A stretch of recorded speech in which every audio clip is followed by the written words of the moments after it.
Welcome to today's episode, Total Indian Takeover. No! God! God, please, no! No! Now, I know you guys have seen me harp on the Indians and you think, what's her problem? Why doesn't she just leave these poor Southeast Asians alone? What have they ever done to her? Now, if you're still asleep and you're retarded enough to believe that you should open up your country to a bunch of people from a country that can't even figure out a proper sewage system, you're probably on the wrong channel. I have my gripe with the Indians because every time they come into an industry, they take it over and make it worse. And trust me, I have plenty of receipts. I don't just say things off the top of my head because I'm racist. That's a nice slander that people try to use to shut you up when you actually have a fair point and they don't have any counter argument. So what has inspired today's video? Well, I'm so glad you asked. Most of the time, it's things I read on the internet that piss me off because I know they're not true. But this time, it's actual direct personal experience that I've had with an Indian-owned hotel. As you guys know, I was in Kansas City last weekend doing comedy, and they put us up at a Best Western that's on the Speedway in Kansas City. Now, when you look at the overall reviews, it's got a 4-star rating. You think, great, this is a great hotel. Not so fast. The reason this hotel still has a 4-star rating is because it still has all those positive reviews from when it wasn't owned by Indians. Now, the first thing that tipped me off that this hotel was owned by Indians was the smell. Now, people are like, you're racist, but there is a distinct smell that seems to come over all of these hotels once they get taken over by Indians. And this isn't my first rodeo staying in an Indian hotel. That's why I recognize it pretty much right away, okay? And before everybody starts with me about, you're racist, shut up and listen up. Is it true? That's the question, okay? This is my third time staying in a hotel consecutively that was owned by Indians. First of all, how come all these Indians have hotels? Can somebody tell me this? What's going on? I'll tell you what's going on. They get special loans that are set aside by the government for foreigners to come in and open up businesses in America. Loans that you and I, as American citizens, are not entitled to. Discrimination? Absolutely. That's why every time you go into a 7-Eleven or a gas station, it's just a rotating Indian family that owns it. So I stayed at this hotel. Of course, the smell wasn't great, but I thought, whatever, we're just going to be here for a couple nights. Doesn't matter. First clue that there's gonna be a problem is we get to our hotel room and we try to log into the internet with the Wi-Fi code that was given to us. And what do you know? The network doesn't exist. What? How could that be? Now you're like, Leonardo, sometimes the internet doesn't work at these hotels. Fair enough. So we go down to the front desk and we're like, hey, maybe you gave us the wrong network because we're not seeing this. And they go, no, this is the network. And we go, well, look, we can't pull it up. Now, what does the Indian receptionist at the desk do? Does she apologize? Does she tell us the truth? No, she lies. That's right. And if you've ever dealt with an Indian in business, you'll know that this is a pretty common standard feature. She tells us, hey, I'm pulling up the internet just fine on my phone. So then we say, oh, really? Can I see it? And she goes, yeah, look, it's here. He goes, let me see the network. And when we go to pull up the network, what happens? The network doesn't exist. And then she goes, oh, yeah, I guess you're right. I guess it doesn't work. No shame. Absolutely no shame, no admittance of guilt, nothing. So my fiance who was with me was like, wow, I can't believe the internet is down. And I said, oh, you sweet, sweet child. You think they have an internet and it doesn't work? No. Let me tell you what happened, because I've been dealing with these people for quite a while. They canceled their internet a long time ago because they didn't want to spend the couple of $1,000s a month that it costs to run internet for their hotel. And then they just tell the customers, oh, I'm not sure why it's down. Oh, nobody else has this problem. They lie blatantly to save a couple of bucks. Now you go, Leonardo, what's the big deal? It's just internet. Fine. I live in a first world country. I would like first world amenities. This is why it's the first world. This is why we don't have trash anywhere. But if you peasants are okay with not having internet, there's more. After this experience, of course, I go to leave a review because I'm like, everybody should know what they're getting into. And I go look at the recent reviews, and what do I find? A litany of problems that are beyond just not having internet. Things like health problems in the pool. Things like elevator dangers. Let me go ahead and show you this so you can see that I'm not lying. I don't know how long I'm going to be allowed on YouTube. The YouTube gods are fickle. So if you want to stay in touch, go to my website, leonardaisfunny.com, and sign up for my newsletter. Eventually, I'm going to just start hosting a lot of these videos on my own website so that they are truly uncensored. If you want to be in on that, sign up on my website. You'll also see all my tour dates. I'm coming to a bunch of cities this summer, so don't hit me up later and go, why didn't you come to my city, when I just did. Also, don't forget to like, comment, and subscribe. It does help the algorithm. I do read a lot of your comments. They give me a good laugh. Sometimes I respond. I appreciate all the super chats that I get, the super thanks. Those are nice. It's nice to make some money while I'm over here trying to save the American and European peoples. There you go. As you guys can see, here's my review. Here's me telling you that they did not have internet and they just lied to people. Okay. Here's another review from a week before. Okay. 0 stars. Worst hotel experience ever. Dirty. Common problem. Pool is not available even though they advertise it is. By the way, the pool was closed when I was there too. It said pool temporary closed. It seems like it's been temporarily closed for a while. No housekeeping or clean towels. Our towels were stained. We didn't know if they were actually clean. Breakfast was gross and cold, $129 a night, and no discount even though the amenities were not available. The place was hot and dirty, and floors smell of mold and sewer. See, I'm not being racist. I'm telling you what it was. I guess I should have read the entire website. The pool is not working.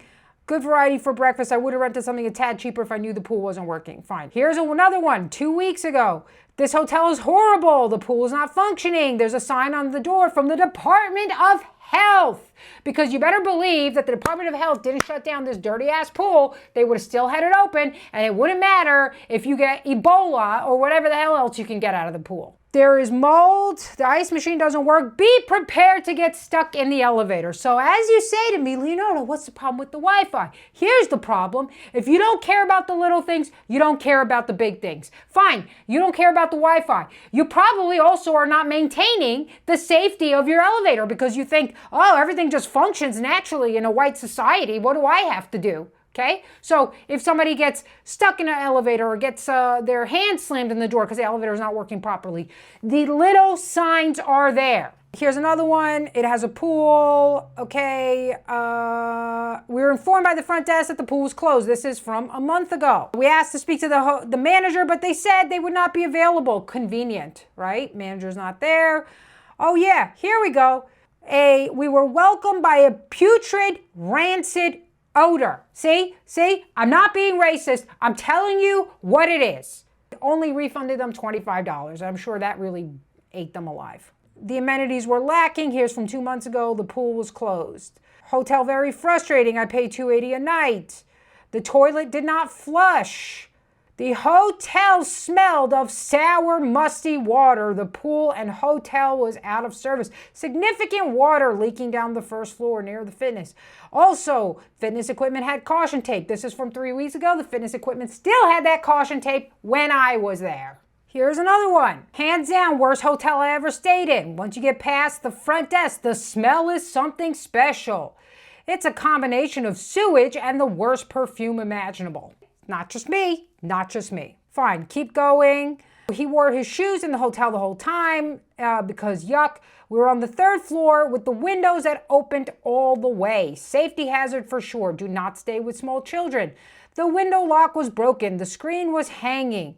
The pool was closed. You can see, and then there was another guy who was talking about how the elevator slammed into him and another person got stuck in the elevator. So that's why I have an issue. It's not little things. It's these people coming from a culture that does not have the same respect and value for human life, that they think it's inconsequential, that things like the elevator don't work, or that the pool is full of feces, or that your window might open and your kids will fall out, because they're like, well, they'll be reincarnated in the next life and maybe they'll come back better. So this is a problem. Now let's see if we go back to, I just want to see if any of these 5-star, I don't know who these people are leaving 5-star reviews, but I went looking through and most of them seem to be coming from a longer time ago, perhaps when the hotel hadn't been taken over by Indians.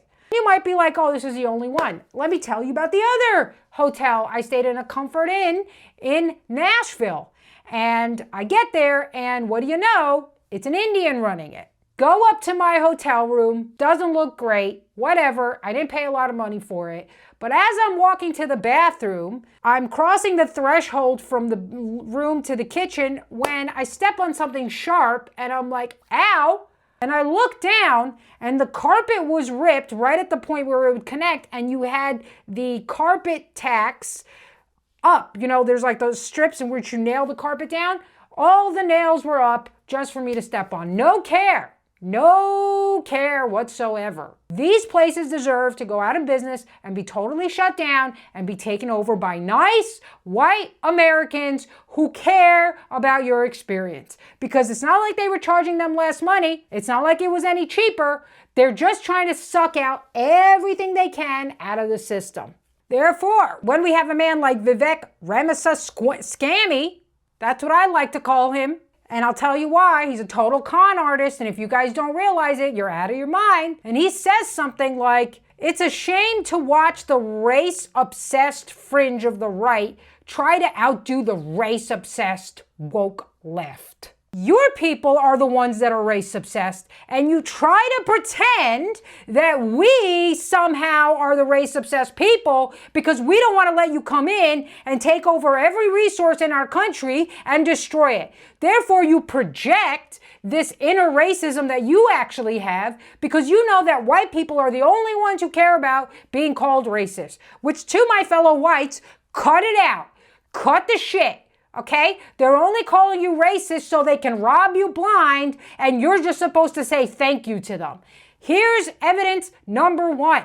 This article was in the Economic Times, and it says this American man reveals that an Indian CEO took over a firm and hired only other Indians. Comes in, takes over the firm, boots out all the founders, hires Indians.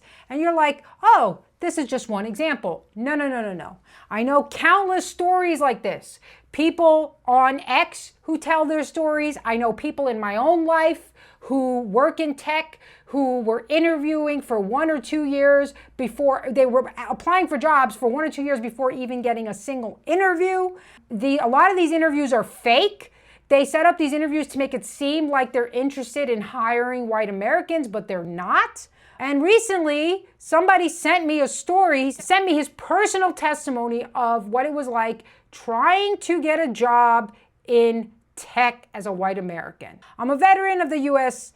Air Force. I was a software developer while on active duty. He got his bachelor's in science in computer science and aerospace engineering and a master's in science in computer science. Very well educated man. For the next decade up to 2015, he works as a systems engineer on the B-2 stealth bomber.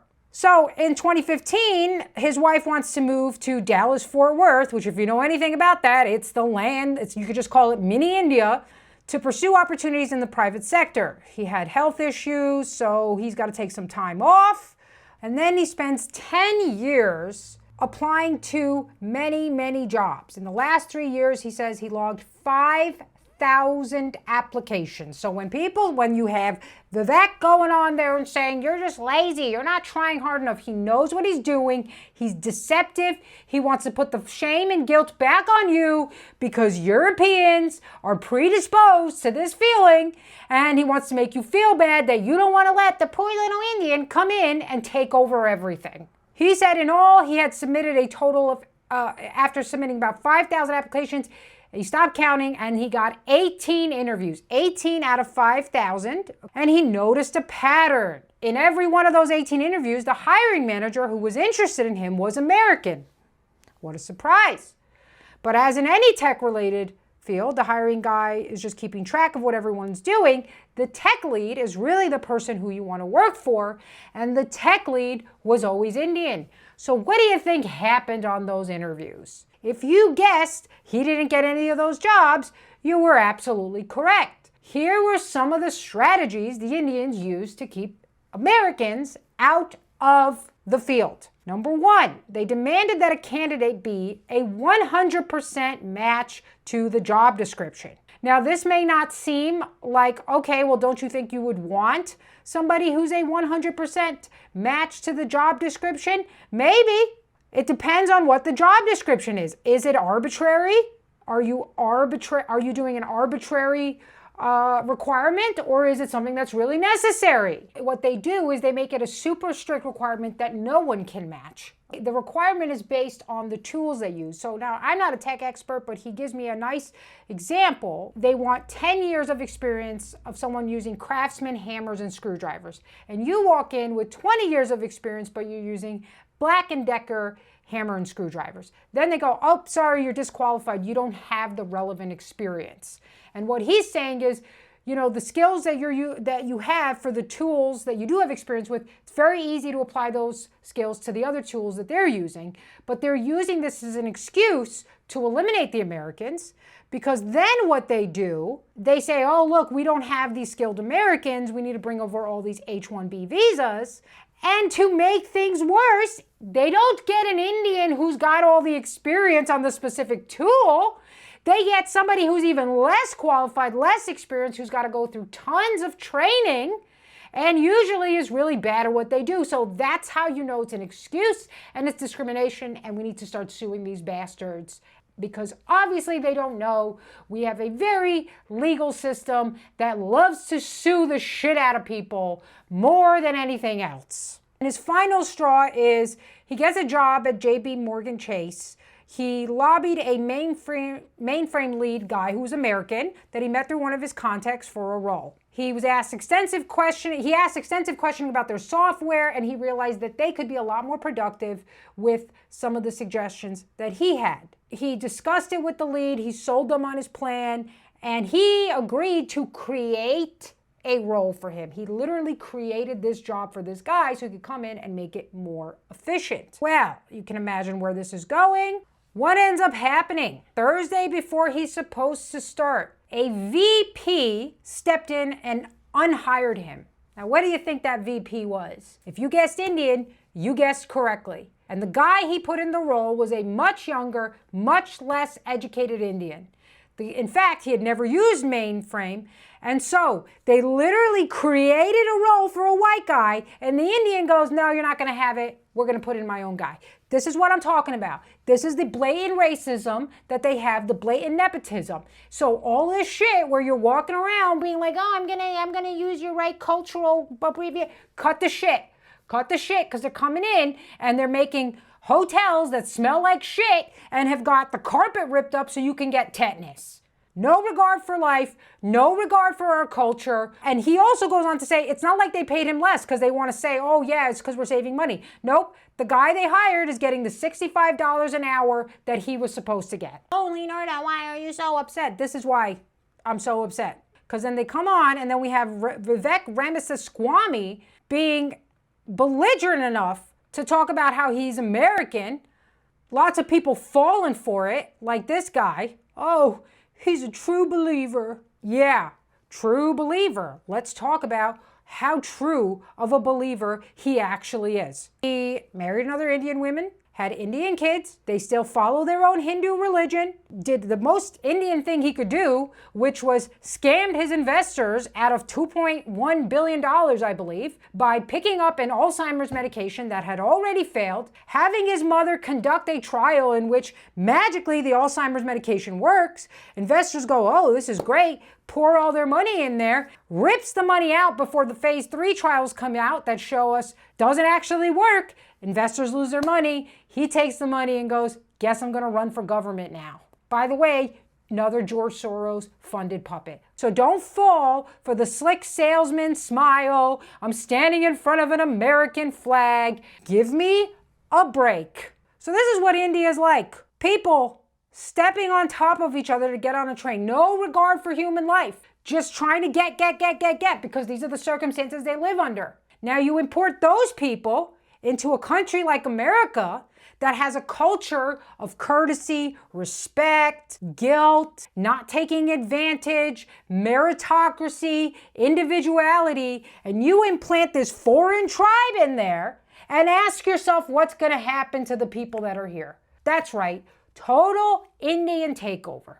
Lots of people are commenting. Driving through Arkansas, I see a random sign for an Indian restaurant. What are Indians doing in Arkansas? They're in Japan, they're in Croatia, something's going on, and pretty soon the whole world's going to be Indian. And then where are the Indians going to go? Nowhere. They don't care. They won't care. They're not thinking like that. You're the ones who've got to fight for your own survival. Here we go. Another picture. This is like the hotel. This is exactly what the hotel that I stayed at will be in less than 5 to 10 years if there isn't any kind of intervention. You think I'm kidding? You think I'm kidding?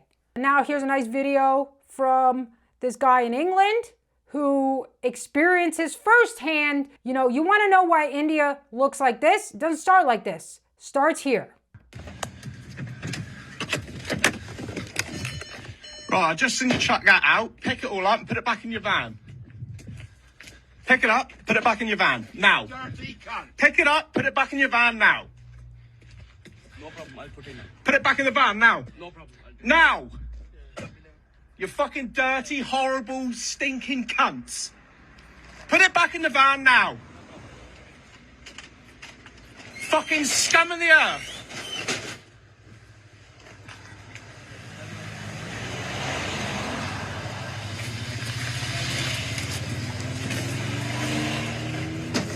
This is our fucking country. Sorry. Fucking making it a tick. Sorry about that. Pick it up! You're fucking quick enough to chuck it on the fucking road?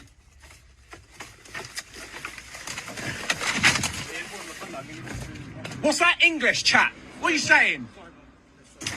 You're not Fucking sorry at all. You go to the next lay-by, wouldn't you? It's just you've been caught, that's all. Sorry about You ain't fucking sorry. Stop saying sorry, you cunt. You ain't fucking sorry. You wouldn't have fucking done it. Drive away and leave your shit. You fucking might be useless back where you come from, you cunt. You ain't doing it in this country. PBP21NDN. And we're going to report this. Sorry about that. Probably no Not that fucking it's gonna tax or matter. insurance on anyway, is there? Sorry, fucking sorry my ass.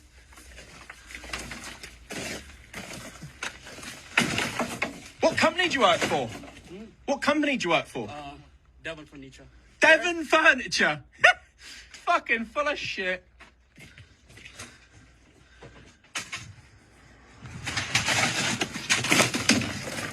I don't know how you've got the neck to do this.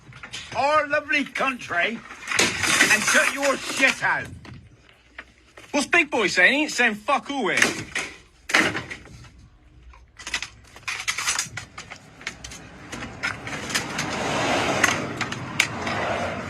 So that goes away. See, you gotta love when a British man gets angry. So all chill, having a couple of pints down at the pub, but you come to his country and you're trying to make it look like this. He's absolutely right. And honestly, fuck yeah, dude. I want to see more British men get angry like this and put him in his place.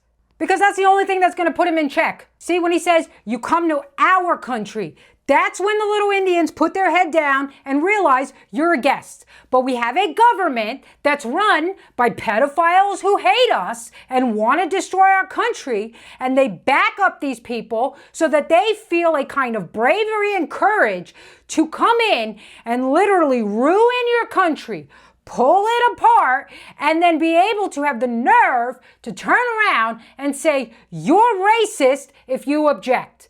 But you know what? The white men are going to wake up one day and have enough. And when they do, you better believe that the white women are going to support them. Because women don't like losers and they don't like cowards. So the only reason they're siding with the migrants right now is because the migrants have the power because they're backed up by the state. But once you start putting motherfuckers in their place, women are going to remember what it's like to be a woman, and they're going to be like, that's my man. And when you get that control, don't forget it, and don't do stupid things like letting women in government again, because you're going to be right back where you started. Here's another one. Soon as you say anything about the Indians, they all come out and attack you because you're telling the truth. And they want to shut you down. And the only way they can shut you down is by threats and calling you racist. So if you guys aren't following Lord Miles, I highly suggest that you do. He's pretty awesome. He recently went all the way to Pakistan to get back a pair of his AirPods, which were stolen by an Indian cleaning person. But he did retrieve them, and that Indian person was arrested. So shout out to Lord Miles, one of the original Brits, still holding it down for the British Empire.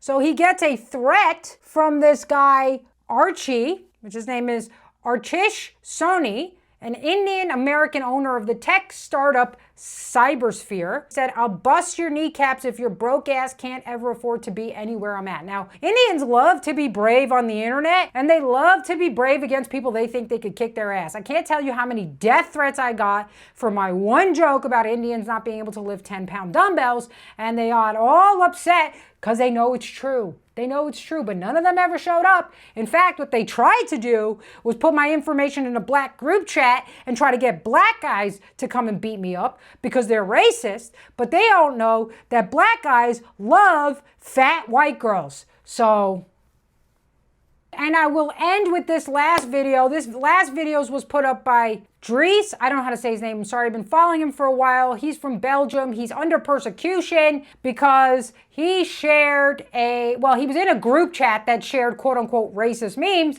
and that was enough to make it illegal. Well, that's BS. They just know that he's a nationalist, he's anti-immigration, and he was becoming very popular because this is something that people actually want, and so they had to trump up some fake charges. But anyway, he posted this video about one of the immigrants who comes in and basically talks about how she doesn't work because she can't work because she's sick, and neither can her husband, and so they have to just live off the government. What's amazing is that if these two people were back in their country, I guarantee you they would be miraculously healed because there would be no government net to feed them, and they would have to work. So here we go. Let's just go ahead and watch this.